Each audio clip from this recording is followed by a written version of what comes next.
Olá pessoal, tudo bem? Bem-vindos ao nosso módulo 2, onde nós vamos falar sobre níveis de teste. No módulo anterior, a gente aprendeu um pouco sobre o que é a nossa área de teste, o que nós testamos, como funciona o produto, né? O front-end, o back-end, as APIs que estão lá no meio do caminho. Então agora a gente vai aprender quais são os níveis de teste. Então onde a gente vai fazer cada um desses testes dentro desse front-end, back-end, API. Cada nível de teste funciona de alguma forma. Eu vou mostrar nessas aulas já exemplos de níveis de teste. A gente vai então já ter um pouquinho de prática aqui para vocês saberem como que funciona mais ou menos isso, tá? Então vamos seguir, tá bom?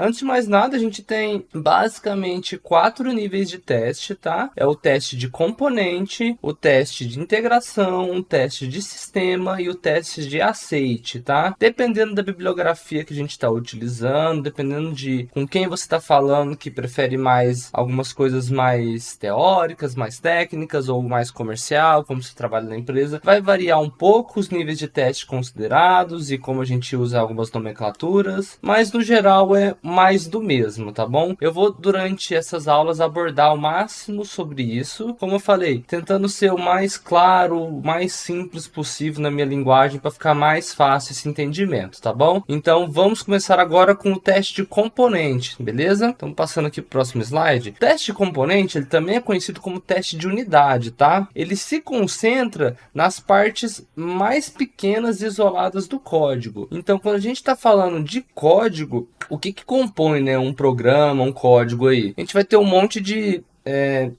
símbolos que vão significar alguma coisa, vão fazer algum condicional, eles vão pegar e vão mostrar algum texto na tela pra gente, eles vão fazer algum cálculo, é um monte de símbolo que vai fazer alguma coisa, a gente pode traduzir dessa forma, tá? E quando a gente fala de arquitetura, da escrita disso, a gente consegue organizar esse monte de símbolos no que a gente chama de funções, métodos, classes, que são pequenas partes quando a gente agrupa esses símbolos, a gente agrupa esses códigos, tá? E o teste de unidade, ele quer testar a mínima unidade possível do código, que seria uma função, que seria um método. Então a gente tem, por exemplo, um método que faz uma soma. Por exemplo, está falando de uma calculadora. Uma calculadora pode fazer um monte de coisas, né? Uma soma, uma multiplicação, uma integral, uma derivada, uma divisão, cálculo de porcentagem. Então a gente pode ter uma funçãozinha que faz cada uma dessas coisas. Então, por exemplo, a função de soma é uma função mínima. Então a gente pode ter um teste de unidade para testar isso, se realmente a soma está funcionando corretamente. Como se trata de código, geralmente quem faz são os desenvolvedores. Em alguns times mais maduros, que os QAs atuam bastante no mais baixo nível, tem alguns QAs que fazem, mas é mais comum os desenvolvedores fazerem, tá? E como a gente está falando de testar código diretamente, geralmente a gente precisa de algum framework, alguma automação, alguma linguagem específica para a gente testar isso, tá bom? E quando a gente fala de defeitos, de bugs mais comuns a serem encontrados nisso, a gente tem da funcionalidade incorreta, problemas nos fluxos de dados e a própria lógica incorreta daquele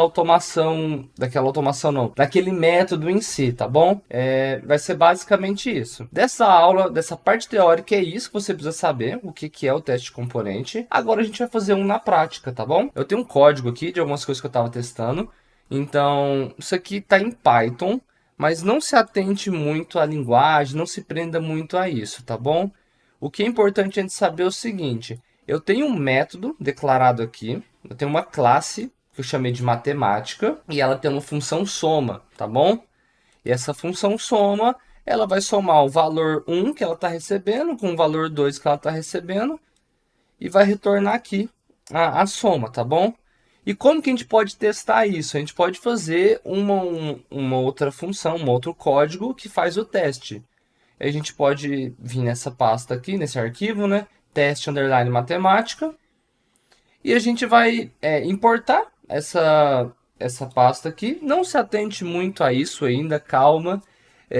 A menos que você seja mais avançado e tá aqui só para pegar mais alguns termos aí, então pode começar prestar mais atenção e estudar, mas se você é mais iniciante, calma, não fica preso muito a esses detalhes, tá bom? Mas aí aqui, ó, eu vou fazer um teste, né? Para isso eu tô usando Python e tem uma biblioteca específica que chama PyTest, que é específico para fazer testes unitários em Python, tá bom? Então eu escrevi um código todo em Python e eu posso usar o próprio Python para fazer os testes unitários, tá bom? E aqui eu tô uma função que eu tô pegando e tô fazendo um assert, né? Um assert é para validar o resultado da função soma. Então eu tô passando 1 e 2 lá e eu quero receber 3 aqui, beleza? Então para executar isso, eu posso simplesmente vir aqui na pasta, né?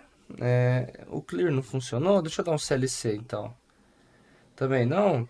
CLS? CLS, tá bom. É que eu tô aqui, tô trabalhando no Windows, tá? Então, beleza. Como que a gente vai executar isso daqui? Eu vou entrar dentro dessa pasta, né? Dentro desse caminho aqui, que eu já tô no Python teste, e vou digitar o seguinte comando. Eu vou digitar pytest e o nome do arquivo que eu quero testar, que é o teste matemática. Quando eu executo isso aqui, ele passou, ele pegou e fez esse teste aqui para mim, tá bom? Agora vamos simular um erro para vocês verem como que eu mostraria esse erro. Eu estou usando 1 e o 2 e tem que retornar 3. Mas vamos supor que a resposta certa é 4, tá bom? Então a gente pode salvar isso daqui. E vamos executar novamente para a gente ver o erro. Então olha só. Testando isso aqui, eu consegui ver que eu fiz um teste que eu estava esperando 4 e me retornou 3. E ele mostra onde que deu erro na função, lá, o método e tudo mais. Se eu quisesse fazer outro teste, eu poderia pegar e vir aqui e copiar o mesmo. Vamos fazer aqui, ó, um teste soma. Vamos fazer um teste de multiplicação, tá?